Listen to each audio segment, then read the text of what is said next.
ओम शांति। आज 25/2/25 की रात्रि क्लास अभी अभी की बाप दादा की चली मधुबन में। वंडरफुल मुरली, मीठी मीठी सौगात वाली मुरली, हिम्मतवान बनाने वाली मुरली, खुश नसीब खुशनुमा स्वरूप की याद दिलाने वाली मुरली। और प्यार की निशानी क्या है, एडवांस पार्टी क्या चाहती है, और मैंपन के लिए बाबा ने क्या बोला, उसके लिए हम अभी वाणी सुनते हैं बाबा की, और अपने आप को भरपूर करें। बाबा कहते हैं कि सिर्फ कहना नहीं है, करना भी है। तो सुन लेते हैं। तो आज बाप दादा अपने बच्चों से एक सौगात चाह रहे हैं। बाबा ने पहले ही बोला कि मैं तुम लोग से कुछ सौगात मांग रहा हूं, तो जो बिना सुने तैयार है वो हाथ उठाए। तो सभी बच्चे तैयार हो गए। फिर बाबा ने बोला कि सोच के उठाना, हाँ, मन का हाथ उठाना, सिर्फ स्थूल हाथ नहीं। तो सही बच्चों ने उठाया। तो बाबा ने बोला, मैंपन की सौगात चाहिए, मेरापन, ये मेरा, ये तेरा, ये मैं हूँ, मैं ये हूँ, मैं वो हूँ, इसकी बलि चाहिए बाबा को। कई बच्चे कहते हैं ना, बाबा हम चाहते नहीं है, फिर भी माया आ जाती है। कारण क्या है पता है? संकल्प तो करते हो, लेकिन दृढ़ता का संकल्प नहीं होता। बाबा के पास तो सबकी रिजल्ट आती है। हाँ, तो दृढ़ता को यूज करो। संकल्प तो करते हो, एक है संकल्प करना और दूसरा है दृढ़ संकल्प करना। हम्म बार बार किए हुए संकल्प में दृढ़ता लाना ही अटेंशन देना है। इसी में टेंशन कम है, और दृढ़ता ही सफलता की चाबी है। सुना, बाबा ने बता दिया आज, दृढ़ता ही सफलता की चाबी है। तो आज क्या करेंगे? अगर आपका दृढ़ संकल्प है तो क्या करेंगे? हम्म अच्छा, बाबा ने आज ये भी बोला कि किसी को कोई सौगात देते हो, बर्थडे का गिफ्ट देते हो, तो क्या फिर जाके फिर वापस ले लेते हो? दान दी हुई चीज वापस ली जाती है क्या? नहीं ना।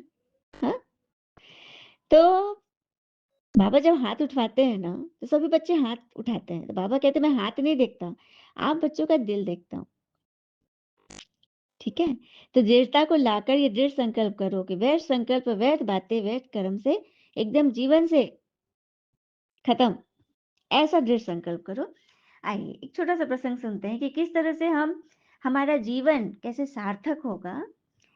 एक बात पता चलता है ये प्रसंग से। एक बार एक आदमी किसी गांव के पास से गुजर रहा था। उस रास्ते में शमशान भूमि थी।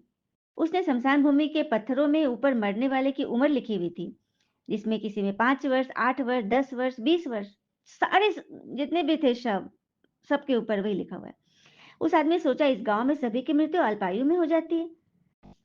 वह आदमी गांव में गया तो गांव वालों ने उस आदमी की बहुत सेवा सत्कार की। वो आदमी कुछ दिन उस गांव में ठहरने के लिए वहां गया था, लेकिन वो कहता है कि नहीं, मैं आया तो था ठहरने, लेकिन मुझे जाना है। तो गांव वाले कि नहीं, ऐसा क्यों?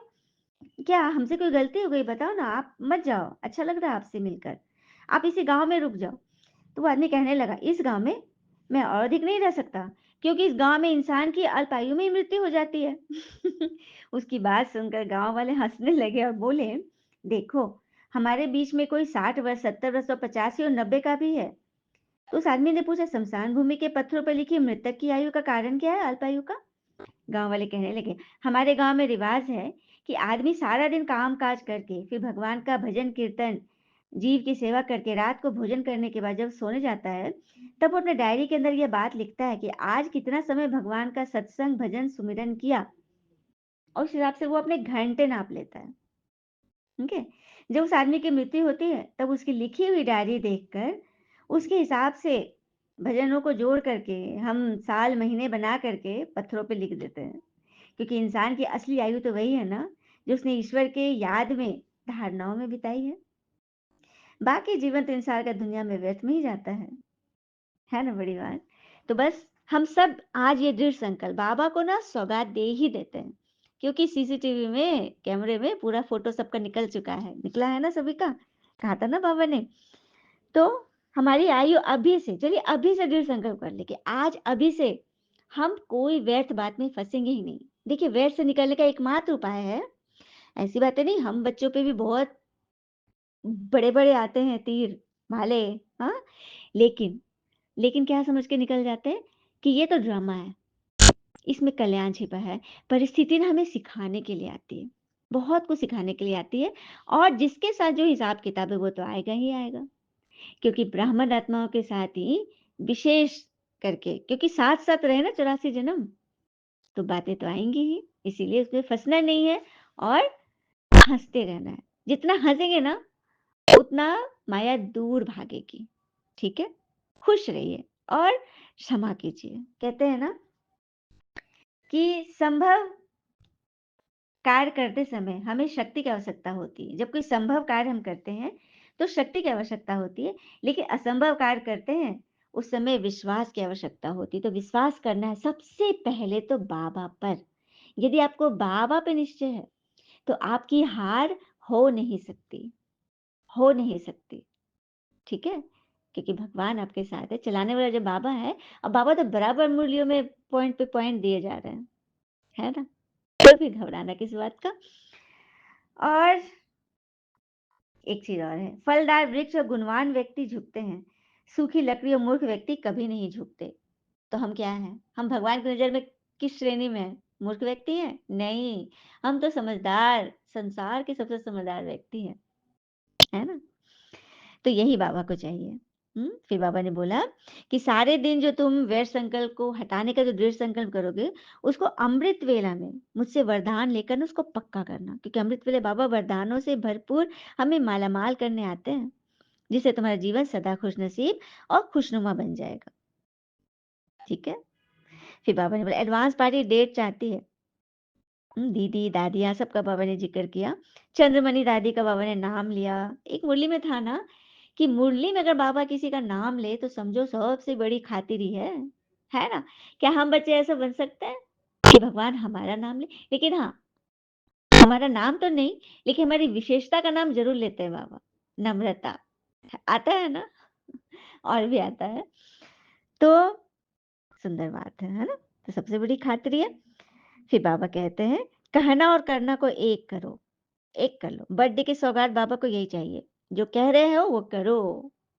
पहले सोचो अच्छा, करो। सोचने के बाद फिर कहते हैं, कहने के बाद फिर करते हैं। ये तीनों चीज़ थॉट, वर्ड, एक्शन एक ट्रैक पे जब आ जाएगी ना तो सफलता मिल ही गई समझो। दृढ़ता ही सफलता की चाबी है, हाँ? फिर मधुबन वाले को बाबा ने बहुत सुंदर लाइन बोला कि मधुबन का श्रृंगार मधुबन में पहुँच गया है ना? और फिर बाबा ने सभी को पदम पदम पदम पदम पदम गुणा मुबारकबाद दी। उसके बाद बाबा उसी गीत में हमारे पास से चले गए, मतलब कि स्थूल रूप से, सूक्ष्म में तो अव्यक्त तो बाबा हैं ही। तो वो गीत था ना बहुत सुंदर। आप दृष्टि यूं ही देते रहो बाबा, सुख सागर में गहरे जाए, सुख सागर में गहरे समा जाए, पल के न पल भर बंद मेरी, इन लहरों के सागर में खो जाए, सुख सागर में गहरी समा जाए, आप दृष्टि यूं ही देते रहो बाबा। उदासी छा जाती है ना जब बाबा चले जाते हैं ना, अचानक से बाबा चले जाते हैं और फिर नया ताजा वर्तमान का सीन फिर आ जाता है ना? चलिए, तो सभी को शिव जयंती की, पिता की तरफ से बच्चों की जयंती की बहुत-बहुत बधाई और ढेरों शुभकामनाएँ। सभी मस्त रहें, स्वस्थ रहें, आपके पास समस्त रहे।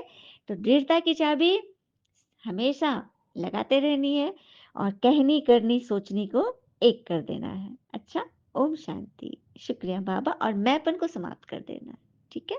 यही है बाबा से सच्चा लव। उनके लव में लीन हो जाना, है ना? ओम शांति। शुक्रिया बाबा, शुक्रिया।